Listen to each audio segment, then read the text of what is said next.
khá đồng bộ ôn cho anh hai nè nhé anh đừng xong khá sọp á này ná bột tí chiên xòm tiết hay dừng đậm tè tiệt rồi làm cho mình chọc tè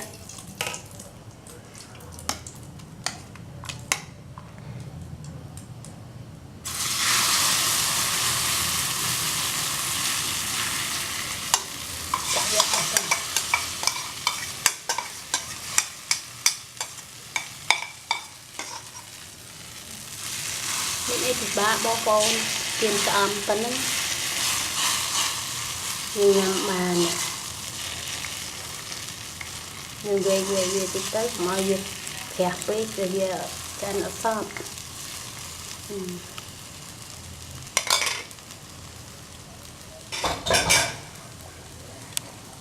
giờ sẽ canh kim tí tư cũng ao dùng phè ta về chua